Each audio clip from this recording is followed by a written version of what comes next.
Bonjour à tous, soyez les bienvenus dans ce nouveau numéro du 18h de Télé Nantes. Au menu de notre émission ce soir, on reviendra sur l'information du jour, la mort de David Bowie, qui émeut aussi les Nantais évidemment, et nous sommes allés recueillir quelques réactions.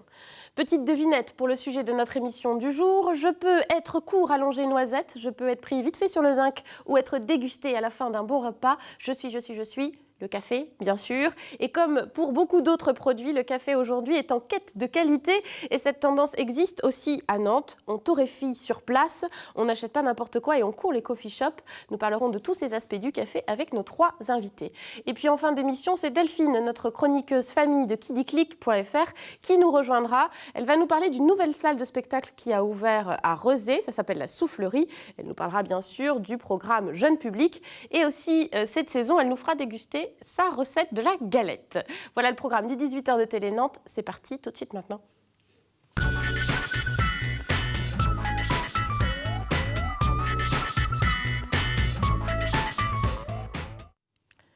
Space Oddity, Ziggy, Stardust, Let's Dance, China Girl. Toute la journée, vous avez eu ces tubes aussi qui ont défilé sur votre page Facebook, qui ont été écoutés sur votre radio préférée. Vous avez fredonné ces airs, puisque ce chanteur, David Bowie, s'est éteint aujourd'hui à l'âge de 69 ans des suites d'un cancer.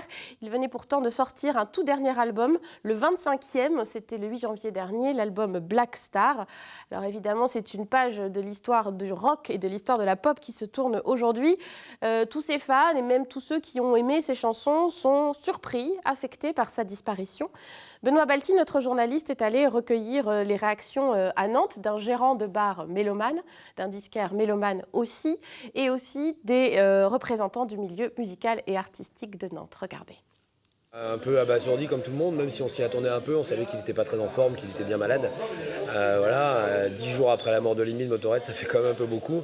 Et là, on a vraiment affaire à une légende, enfin ça dépasse l'entendement, quoi. C'est comme Paul McCartney ou John Lennon, quoi. Ou Michael Jackson pour certains, c'est un monstre, quoi. Il a révolutionné complètement, au même titre que Lou Reed, le rock actuel. Sans Bowie, les trois quarts des groupes d'aujourd'hui n'ont pas la même influence. Déjà c'était une surprise puisque étant donné qu'il est en train de sortir un album, c'était assez étonnant d'apprendre sa mort juste après déjà. Et je pense que c'est quelqu'un qui est vraiment surprenant parce qu'il a réussi à se remettre en question pendant 40 ans et à aller dans des secteurs très surprenants comme le mime par exemple qui a fait partie de ses prestations scéniques aussi. Il a innové dans les styles, en fait il a traversé le temps avec toutes les musiques qui vont avec. Donc c'est quelqu'un qui a expérimenté beaucoup de choses. Après, moi, je suis plus attachée à la première période, les albums du début. Je crois que c'est quelqu'un qui a influencé énormément de gens, qui continue à influencer la scène actuelle locale même. Enfin, je pense à des gens comme Len Parrott, par exemple, où je trouve que voilà, il y a quelque chose un peu de David Bowie. Ce matin, j'ai pas eu le temps d'aller sur les réseaux sociaux, donc j'étais pas au courant. Mais quand j'ai vu que tout le monde appelait et passait pour venir chercher des disques de Bowie, j'ai demandé des explications. J'ai vite compris que malheureusement il était parti, quoi. Au téléphone, j'ai dû en avoir 3 ou 4, dont une de Toulouse. Et puis passer à la boutique, j'en ai eu 5 ou 6, quoi. Ce qui pour nous un lundi matin est un peu pas courant, quoi, pas commun. J'ai eu la chance de le voir en concert à la Trocardière en 1998 ou 99, je ne sais plus, sur la tournée Earthling. Et c'était vraiment quelque chose d'assez incroyable, presque un extraterrestre. Quelqu'un encore là une fois d'une élégance absolument hallucinante, un très grand interprète, quelqu'un avec beaucoup d'humour également, d'humilité sur scène et des musiciens incroyables qui l'ont accompagné toujours. Mais un grand souvenir. Voilà, et comme disent les sages, l'homme est parti, mais l'artiste est éternel et l'on continuera encore longtemps à écouter et à chanter ses chansons et les musiciens à s'en inspirer. Donc il y aura évidemment aussi des programmations David Bowie sur vos radios préférées. C'est notamment le cas de la radio It West ce soir à partir de 20h30 avec notre animateur préféré, c'est Lucas, bien sûr. On retrouve tout de suite nos invités pour parler de café, car vous prendrez bien un petit café.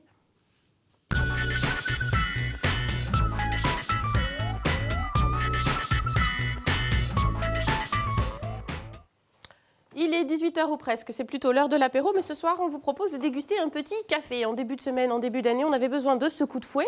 Et puis aussi parce qu'on a constaté qu'il y avait un peu une tendance à réapprécier le bon café, à redécouvrir le café du planteur à la tasse. Et on va voir ça avec nos 3 invités. Bonsoir. Bonsoir. À vous 3, merci d'être là. Philippe Rousseau, à ma droite, vous êtes le gérant de Théophile, c'est Oui, tout à un fait. comptoir de café et de thé que l'on trouve rue Franklin à Nantes. À gauche, Fabrice Laurent, bonsoir. Bonsoir. Vous êtes le gérant de l'Espérance Café qui se trouve sur l'île de Nantes, qui est François Mitterrand.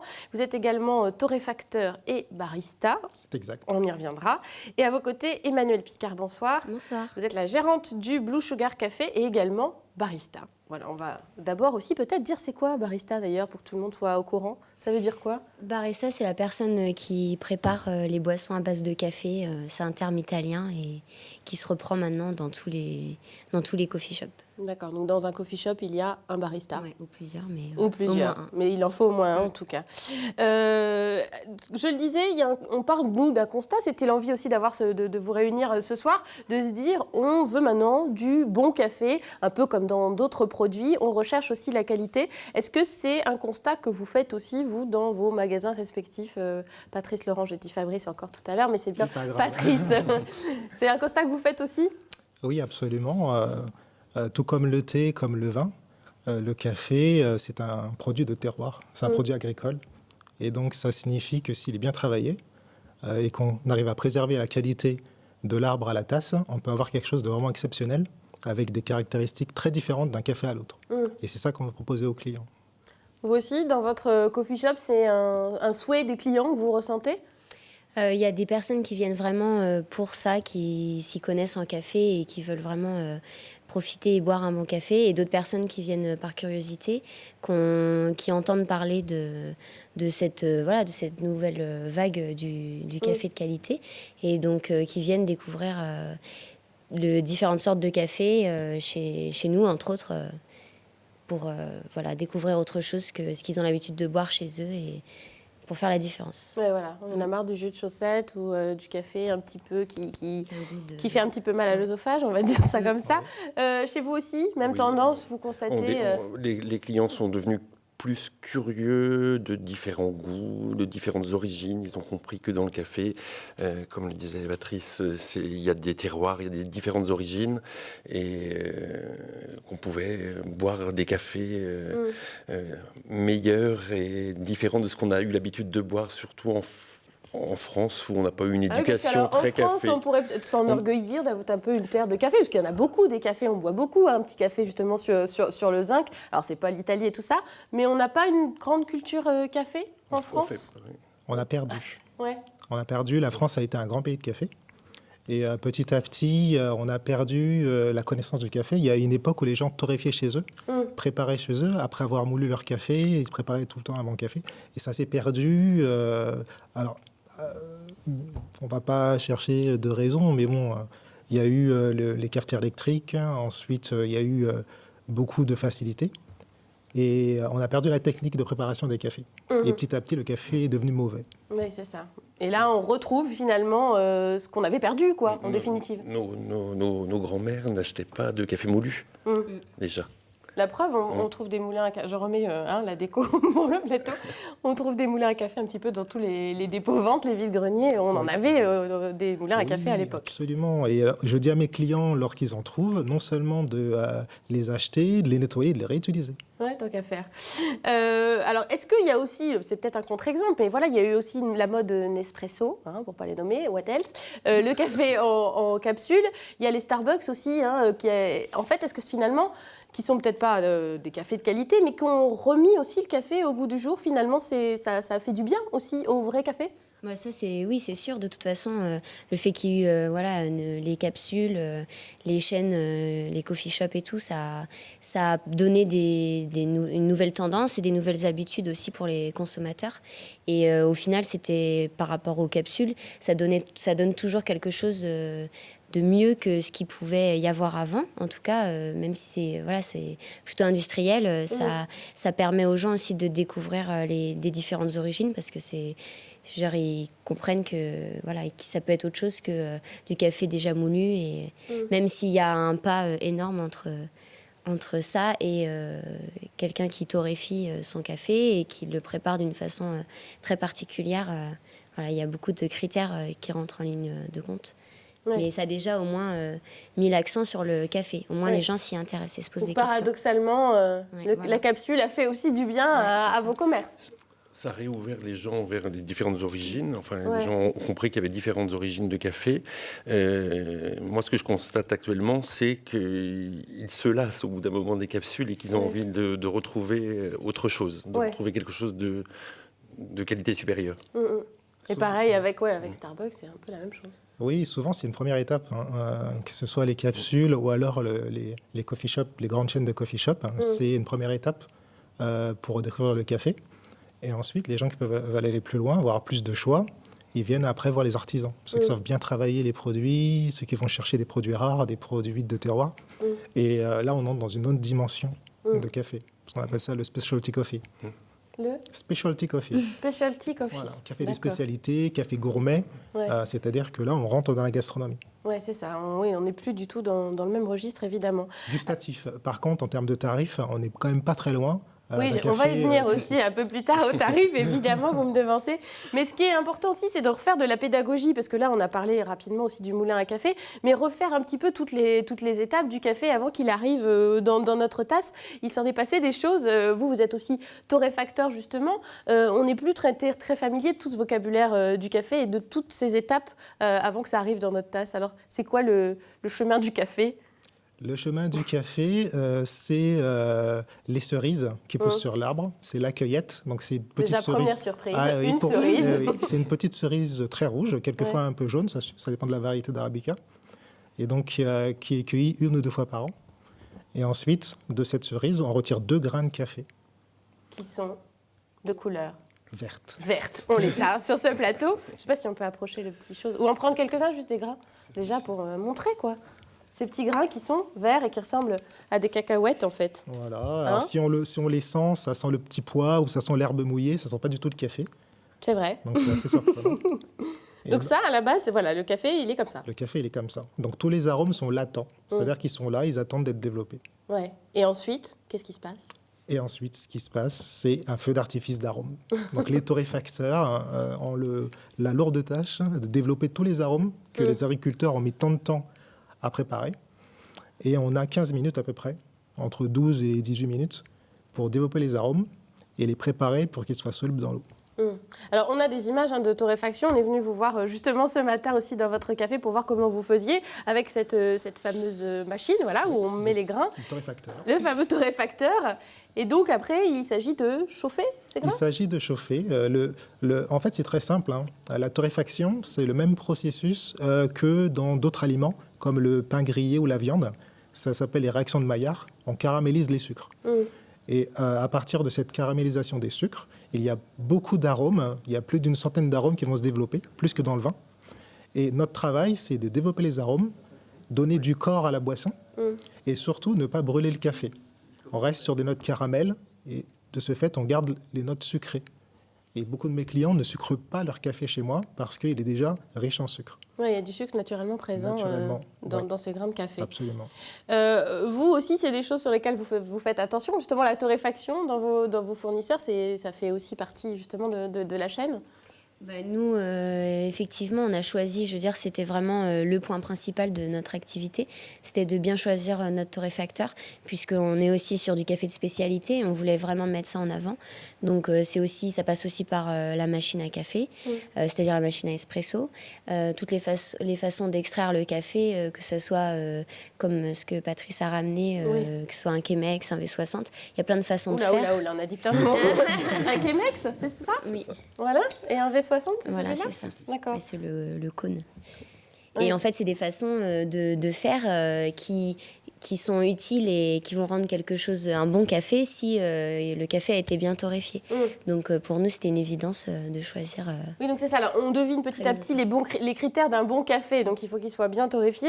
Et après, il faut aussi une bonne machine.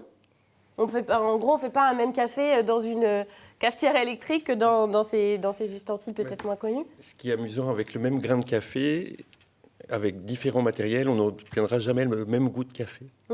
Donc, que l'on fasse avec une V60, une Chemex, un siphon, une italienne, une French press, on n'aura jamais le même résultat avec le même grain torréfié de la même façon. Donc on peut déguster le café de plein de façons différentes. C'est des cafés de différents moments de la journée, je pense. Oui. Il ne sera pas meilleur avec une de ces... Différent. Il sera différent. Il sera différent. Oui. Voilà. Et ça peut être un jeu, en fait. Oui. Il y a beaucoup de clients qui s'amusent, en fait, à déguster un jour un café avec la Chemex, un autre jour avec la V60, un autre jour avec l'Aéropress que j'ai pas amené ici. La Chemex, parce que c'est quand même tout nouveau, tout ça, pour voir. Et donc, les clients cherchent un petit peu leur café préféré, leur méthode préférée. Oui. C'est ça, ils font leurs petites expériences aussi chez eux. Ça redevient ludique, finalement, le café, ça redevient un plaisir. Et ça devient aussi, alors vous le disiez, un café gourmet, un café de spécialité, du coup, et on est dans des vocabulaires assez proches du vin. On doit apprendre aujourd'hui à déguster le café comme on déguste du vin. Tout à fait, oui. Quand on parlait de barista tout à l'heure, c'est l'équivalent du sommelier du vin. Donc on va retrouver des vocabulaires communs aux deux métiers. C'est vrai. Tout à fait. Donc c'est vrai que lorsque les gens arrivent pour la première fois dans un coffee shop de specialty coffee, ils sont un peu perdus et ils demandent un café. Alors ils disent je n'y connais rien en café, je veux juste un café. Et ensuite, une fois qu'ils ont passé cette première étape où ils sont un petit peu perdus et que nous on les a conseillés, ils se rendent compte que finalement le vocabulaire n'est pas très difficile puisque c'est le même vocabulaire que dans tous les aliments. On va parler de fruité, on va parler de chocolaté, on va parler d'acidité. Et finalement, très rapidement, le vocabulaire se prend. Il suffit juste d'avoir accès à des bons cafés. Ouais. Et ces bons cafés, ils viennent d'où, surtout? De quel pays? Parce que là, on n'est pas en circuit court, il n'y en a pas en France, je vous le rappelle. Pas encore. Mais voilà. Ça dépend des goûts au final, parce qu'il y a beaucoup de pays producteurs. Il y a des gros producteurs, mais ça ne veut pas dire que c'est les meilleurs cafés. Même, je pense que c'est plutôt le contraire. Puis il y a pas des tendances, mais je pense des périodes où il y a des pays qui ressortent plus et qui s'arrangent. Oui, au niveau comme de la Bordeaux culture. va être à la mode, et puis après un Languedoc, ou je ne sais pas. Il y a des pays qui produisent uniquement du Robusta, d'autres qui produisent que de l'Arabica, d'autres qui produisent les deux. C'est ça. Mais si on avait un conseil à donner à nos téléspectateurs, en ce moment c'est le Burundi qui est à la mode, il paraît. En ce moment c'est le Burundi qui est à la mode.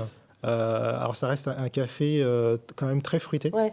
Et donc, commencer par un Burundi, c'est peut-être un peu dur. D'accord, ça peut surprendre. Ouais. Donc, typiquement, il y a 90 pays à peu près qui sont producteurs de café. Les stars, ce sont les cafés du Brésil, parce que c'est, entre guillemets, la grosse production de café. Et ce sont les cafés souvent les plus ronds, les plus doux, les plus sucrés, et on les utilise souvent comme base pour l'espresso. Oui. Et pour les gens qui sont un peu frileux avec les cafés, moi je leur propose souvent du Brésil, parce que c'est sucré, c'est facile à boire, c'est plus doux, accessible. C'est plus accessible, plus acidulé. Ouais, c'est plus acidulé. Oui. Voilà, le conseil, donc ce sera le Brésil pour démarrer. Après, pour la délicatesse, c'est l'Éthiopie. Ouais. La complexité aromatique. Ça, c'est... Et on va parler un petit peu de prix, parce qu'il nous reste plus déjà beaucoup de temps, mais est-ce que c'est forcément plus cher quand on va s'approvisionner chez vous, prendre un café chez vous, que dans un autre café? Parce que, enfin voilà, on pourrait avoir cette idée-là, que ce serait plus cher qu'en surface ou que les capsules. Vrai ou faux? Alors les capsules, non, on est moins cher que les capsules, de toute façon, ça c'est évident. En moyenne, les capsules, on tourne autour, si on rapporte au kilo de café, c'est 60 € le kilo dans une capsule.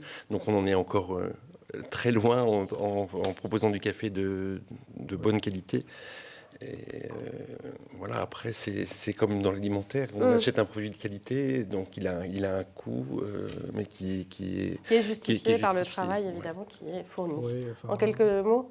Moi, clairement, mes cafés sont plus chers. Ouais. Mes cafés sont plus chers pour plein de raisons. La principale, quand même, c'est que je suis artisan. Et donc, une partie, quand même, du prix, c'est mon savoir-faire. Ouais, et les conseils que je donne aux clients. Eh ben, en tout cas, on a vu passer aussi les adresses de toutes vos échoppes, rue Franklin, quai François Mitterrand et rue de l'Arche-Sèche, pour le Sugar Blue Café. Il est temps maintenant d'accueillir notre chroniqueuse Delphine de Qui dit Clic.